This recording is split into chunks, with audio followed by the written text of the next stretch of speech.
What's up, everybody? My name's Adam Glick. Follow me on my cooking adventures, outdoors, over a campfire.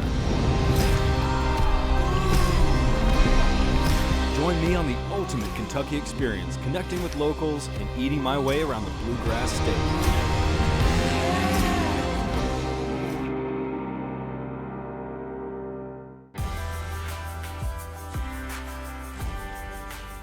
So I'm out here at Red River Gorge in eastern Kentucky, where I'm going to meet up with Dario Ventura. He's a local legend and restaurateur. Basically, if you're a rock climber, you know about his pizza joint, Miguel's. He's going to take me rock climbing today, and honestly, I have no idea how to rock climb, so I'm a little bit nervous. I feel confident by the end of this, he'll have me looking good.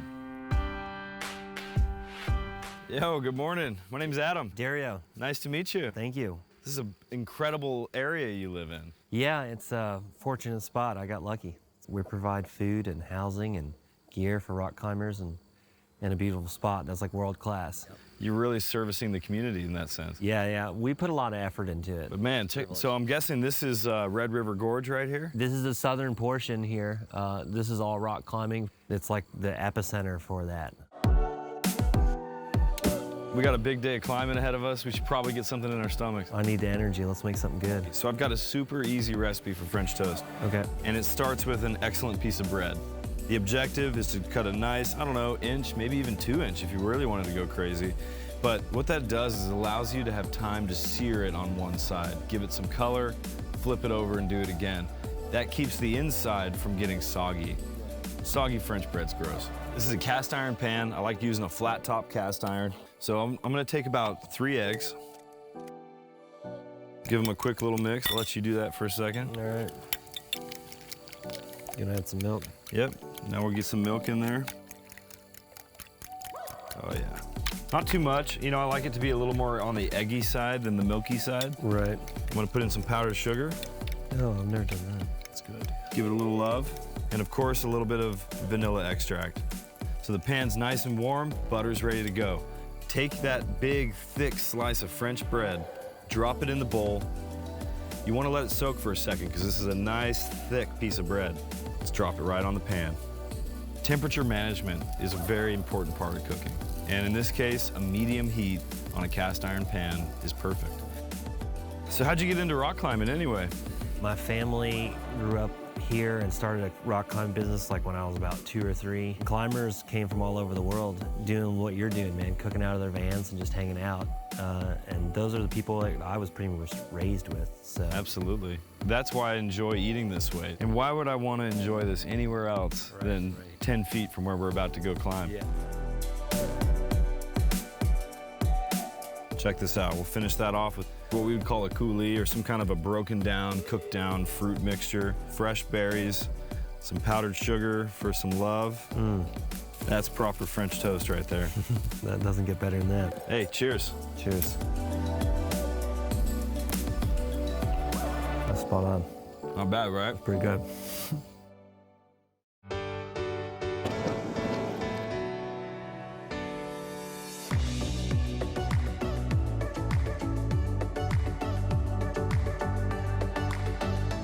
Here we are, man, 27 years of rock climbing.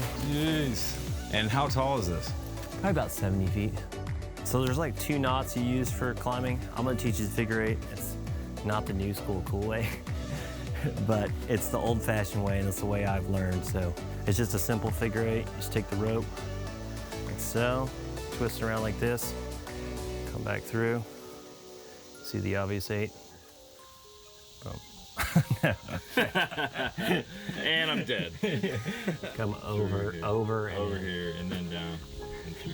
No. Hold it up like this. Just it. Yep, and then come back through here. Come back through here. Yep. And through that? Yep. Oh, pretty easy. I just did a figure 8. Because in the Boy Scouts, we learned to tie a bowling. Exactly. And that's what a lot of people use now. I'm an animal of habit.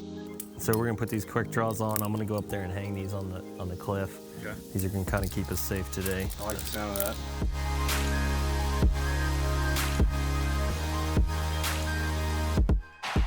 Try and rock climb. Oh, God.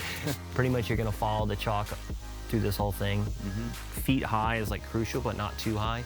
And with the grade of this route, you should be on pretty good holds the whole route. And you're gonna get tired, and that's kind of the point of it. Grab that draw if you need to, yeah. See, climbing's easy. There's good holds, like for your left hands here, there's that big pocket, just kind of straight up from your left hand. Yep, and there's a good right hand right up. Yep, just stand that up. Boom. Cool. Yeah.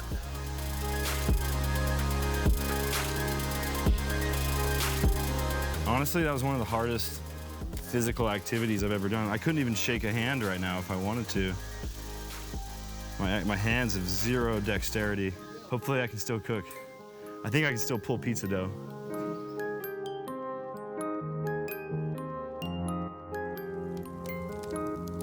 So tell me, what's your favorite kind of pizza to make? We always liked it real simple. You taste the ingredients more. And right now we have like garden fresh tomatoes.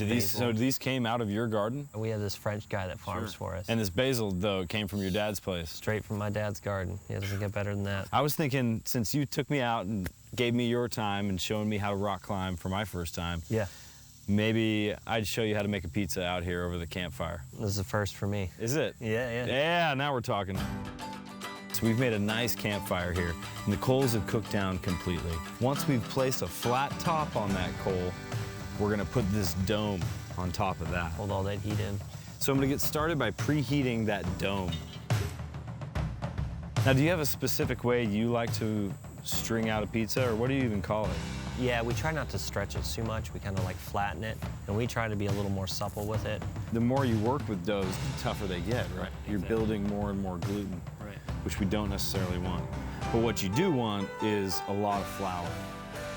So now that I've formed a nice round shape, I'll take my right hand and use the tip of my fingers, and I'm gonna press that fingertip against the wall of my left hand. I'll take my right hand, fingertips, and press it into my left hand, at the base of the palm.